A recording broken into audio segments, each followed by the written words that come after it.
ఒప్పందం లేకుండా సీఎం జగన్ ఏర్పాటు చేసుకున్న తన సొంత సైన్యం వాలంటీర్లని గుంటూరు జిల్లా జనసేన అధ్యక్షులు గాది వెంకటేశ్వరరావు అన్నారు.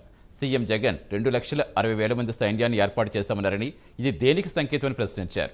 చేతులు మడతపెట్టి యుద్ధానికి సిద్ధం కావాలని సీఎం జగన్ పిలుపునిచ్చారని, అంటే ప్రజాధనంతో వైసీపీ ప్రైవేట్ సైన్యం తయారు చేశారా అని మండిపడ్డారు.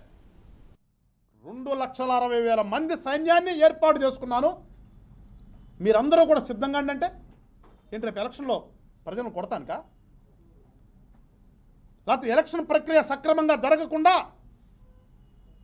ప్రజలను ఇబ్బంది పెట్టడానిక? దేనికి సిద్ధం వీళ్ళంతా కూడా? ప్రతి 50 ఇళ్ళకి ఒక మనిషిని పెట్టాను, ఏదో 50 కుటుంబాలకి సేవ చేస్తానని చెప్పినటువంటి ఈ మనిషి ఇవాళ మీరు సిద్ధంగా అండి, సోతులు మడత పెట్టండి అంటే ఈ 50 ఇళ్ళను కూడా ఓట్లు వేయడానికి రానివ్వకుండా మీరే ఓట్లు వేసుకుందాం. మన ఊరిలో సేవ చేసేవాడు చేతులు మడత పెట్టవలసిన అవసరం ఏమొచ్చాయి? ప్రజలు ఒకసారి గమనించండి.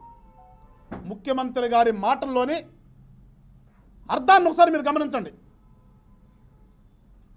అసలు మేము ఆ రోజు నుంచి చెప్తున్నాం, నువ్వు 5,000 ప్రజల సొమ్ము ఇవ్వాల్సిన అవసరమే వచ్చే,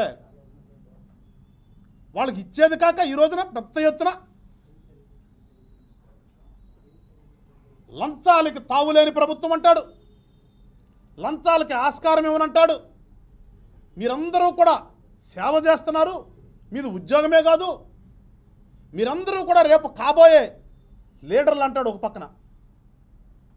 అంటే లీడర్లు ఇన్ ద సెన్స్ నీ పార్టీ కార్యకర్తలనా, నీ పార్టీ నుంచి లీడర్గా తయారు చేస్తున్నావనా?